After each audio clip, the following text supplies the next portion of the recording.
Welcome to Poland Daily History with me, Nicholas Richardson. This time in the studio, I'm joined by Professor Krzysztof Jabłonka, and we're going to talk about Polish-Belarusian relations.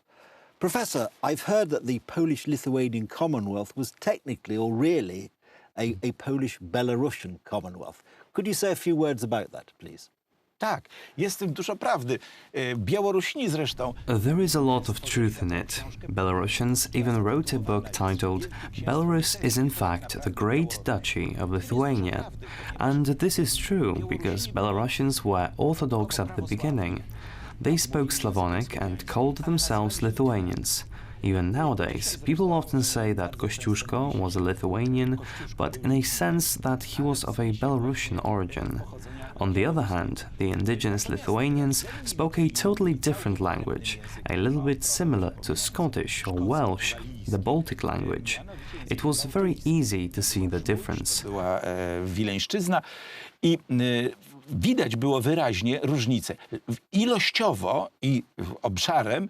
When it comes to the size of the territory, Belarus was the biggest country in the Great Duchy of Lithuania.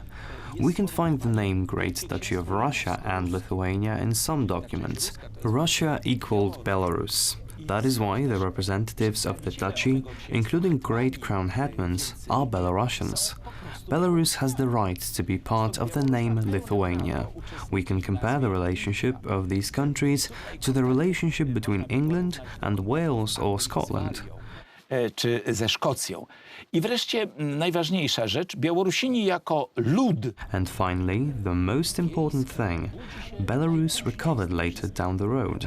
The Ukraine never surrendered to the Tsarist authorities. Lithuania recovered in the Napoleonic era. Przez rządy carskie. Litwa odradza się w epoce napoleońskiej, natomiast Białoruś musiała czekać do początku XX wieku. Belarus had to wait to the beginning of the 20th century. Belarusians didn't know how to call themselves. They only knew that they were not Russians. Many Poles supported the Belarusians' activities. Stanisław Bułak-Bałachowicz was a commander of the Belarusian army, which fought against the Bolsheviks.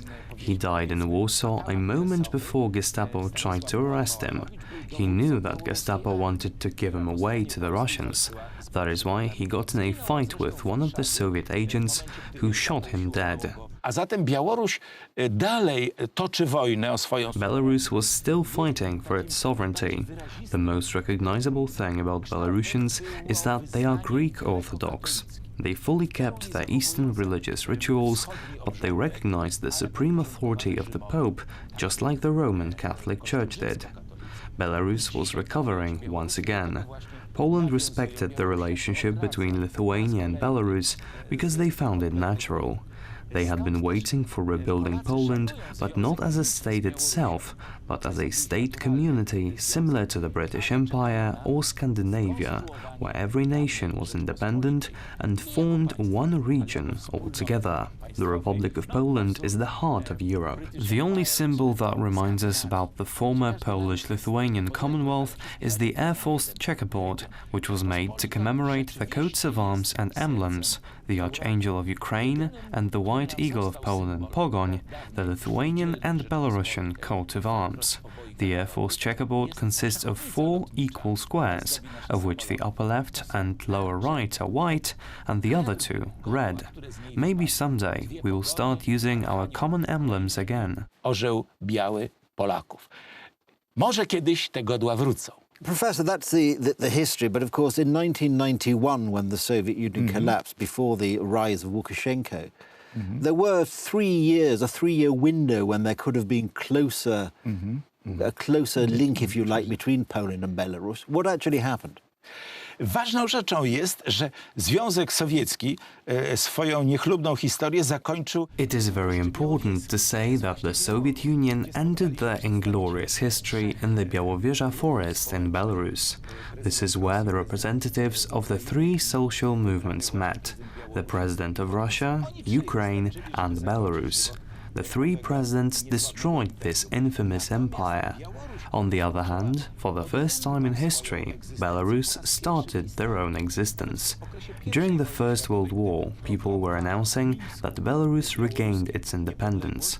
despite the fact that it had been occupied by Germany and Russia, which resulted in the division of its territory. Obszar Białorusi. Teraz ten obszar jest niepodległy. Ważna rzecz. Białorusini natychmiast powrócili do swoich narodowych. Now this territory is independent. What is also important, Belarusians got back to their national symbols immediately. First of all, pogoń, the coat of arms which belonged to Russia at the beginning, then Lithuania took it over due to the common princes of those both countries. And second, the national red-white flag, which was beautifully presented on a painting titled The Battle of Orsha, which shows Belarusians' amazing victory over the Grand Duchy of Moscow. Even the national anthem remembers the time of the First World War. Belarus had a great chance to develop, but unfortunately one thing got in their way: the existence of the Committee for State Security, the KGB. Once chosen to be president, Alexander Lukashenko didn't let the Belarusians vote for anyone else. It was the end of Belarusians' independence and sovereignty. Spowodowało, że Białoruś traktowano jako państwo niesuwerenne. What is more, the Union State of Russia and Belarus was founded, and it resulted in treating Belarus as a state subordinated to Russia, just like Poland in the communist era. But lately, something has changed. W dyplomacji europejskiej, a szczególnie w oczach Polski. Białoruś jest jednak córą Rzeczpospolitej. Belarus finally knows how to say no to Russia. It starts to gain respect in European diplomacy, especially by Poland. Belarus is a daughter of the Republic of Poland. Belarusians' relationship to Lithuania is also very interesting because they share the same coat of arms. There is just one difference between the Belarusian and Lithuanian coat of arms. The horse on the Lithuanian coat of arms has an upturned tail, and that is the only symbol by which these two coats of arms can be distinguished. Mianowicie litewski koń ma ogon zagarty do góry, a białoruski do dołu. Well, Professor, that's been fascinating. Thank you very much for coming to the studio. Thank you for watching Poland Daily History. Join us again when we look at more exciting episodes from the history of Poland.